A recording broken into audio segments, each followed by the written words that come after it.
the old gods and ancestors energy, to the genus loci energy. Yeah. Or the moon cycle itself has different energies associated with it. And sure. the nights, which everybody considers kind of a blank, as you put it, is full of receptive possibilities. Right. Yeah, it's that which I faced toward during my period of asking. Exactly. And not only does it receive your asking, it opens you up to needing this type of receiving in your own life. Right. Absolutely. Word. And this particular type of reason, whether it's some sort of mental focus or clarity or introspective piece, it sort of expands it. Is, for want of a better word, I think is what that Dark Nights of the Moon does. It expands because you can see farther in the dark than you can in the light. Right. Yeah. I was just applying my model of the sun's music, and yes, you can hear better during those quiet moments. Absolutely. That's kind of a Zen thing. Yeah, probably. And would be it also. Which, yeah, I wonder. I think for me, somewhere along the journey that I've had, the dark nights of the moon, or what I have used to hear as the new moon, is kind of a very Zen time, or a reflective, introspective, calm, or at least it has been for me in recent years. Yeah, and if you think about it, it's also has been one of that receptive energies is what we call a pause and reset. Yep. There has to be a moment of stillness before you start moving again. Right, absolutely. It was interesting that during that description you used the phrase layers and levels, because layers and levels is a Witchstone spotlight that I'm getting ready to record here next. Well, isn't that a good point maybe to stop the conversation before we go down another rabbit hole, which we seem to be giving... Oh, I know. I think we have an awful lot of fun. I do too, but... I do know I go through an awful lot of coffee. Oh, me too, but that's my life. And you provide an awful lot of conversation. To clarify and think as an adult sometimes, and I miss that when Sue being gone. Sure. You know, I live with a bunch of people who have not reached adulthood yet, so the conversation is a very different focus and level than it is when you and I are talking. I work in a metaphysical store, which means I work with a ton of people who have not yet reached maturity. I belong there. So I'm perfectly comfortable in saying that growing up to me is part of the same program as guilt was, and I don't play those tapes anymore. There you go. I like it. So you have an awesome rest of your day, and you out there listening, have an awesome rest of your, until we talk to you again. Exactly. And as soon as I like to say, may you find verse and reverence in all things. As above, so below.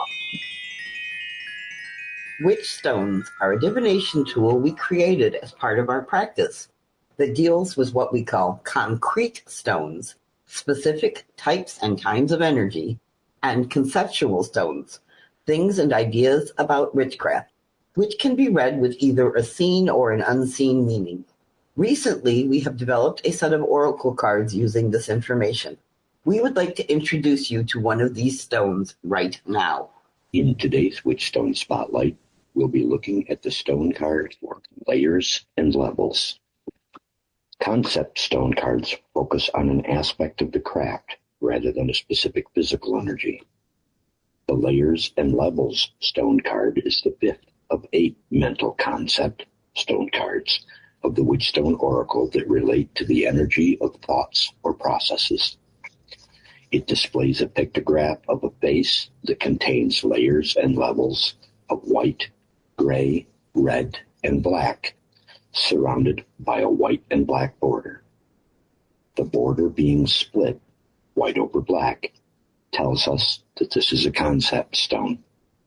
The border being white over black or air over earth tells us that this card represents a mental concept.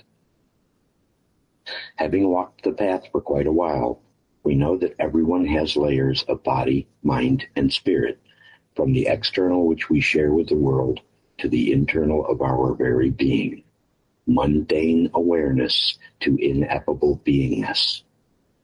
These layers and levels can be integrated more fully into our lives and practice, and can be a symbol of the quest of self-discovery. All of us have these layers and levels, the layers of traits and experiences to which we have attached personal positive and negative meanings.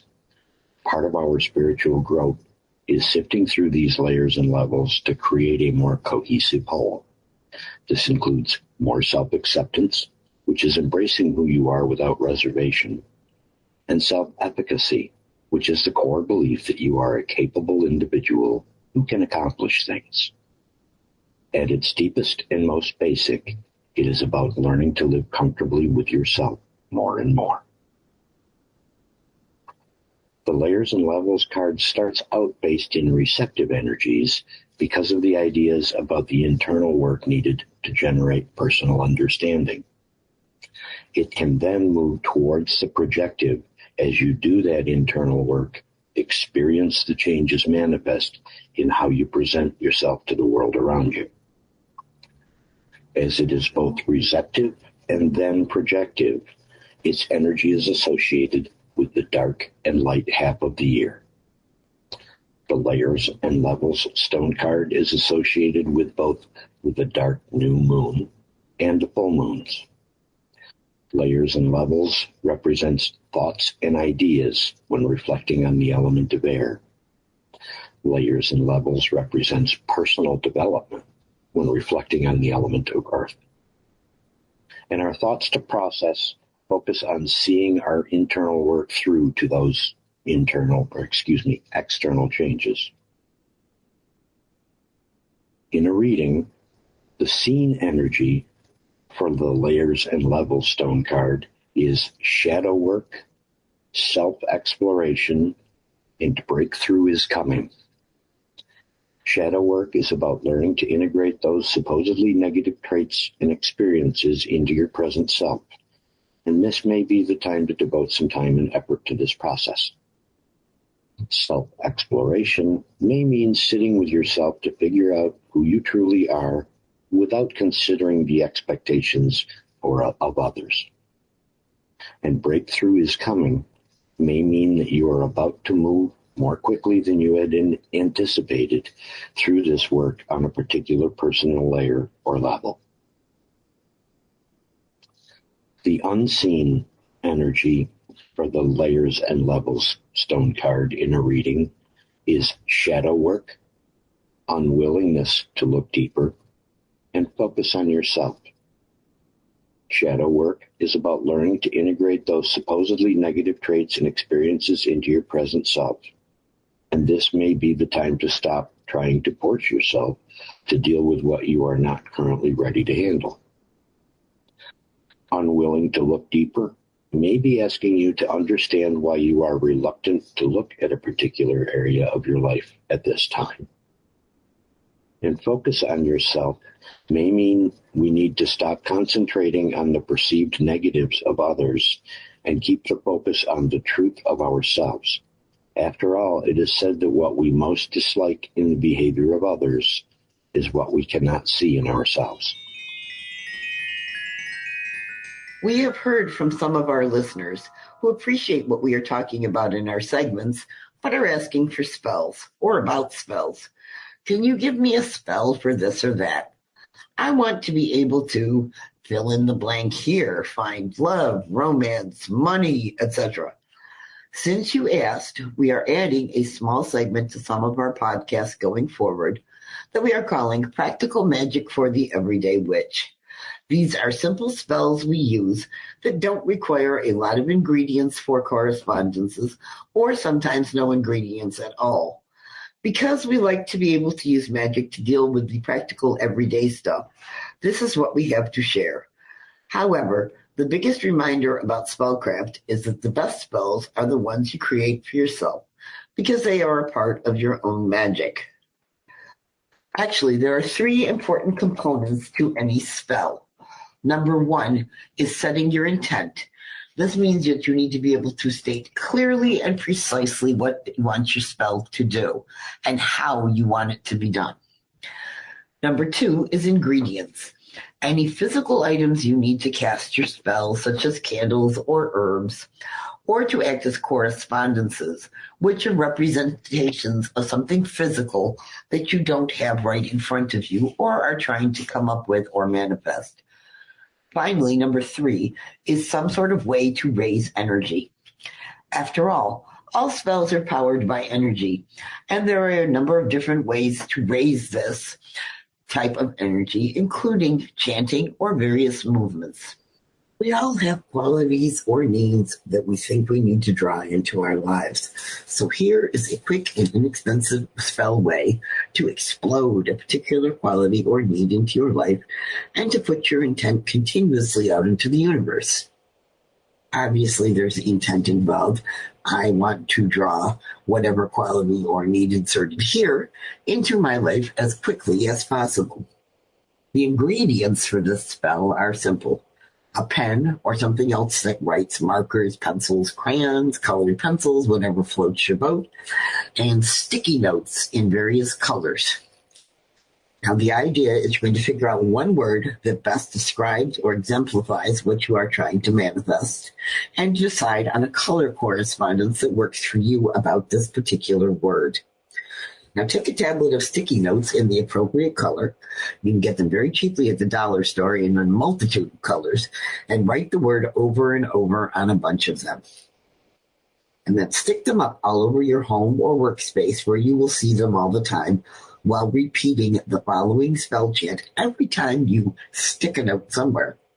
And the chant goes as follows. Every reminder that I do see draws whatever quality or need into my life for me. Again, that's every reminder that I do see draws quality or need into my life for me, and insert the word that you're using. Now, every time you catch a glimpse of one of the notes, repeat the chant to yourself.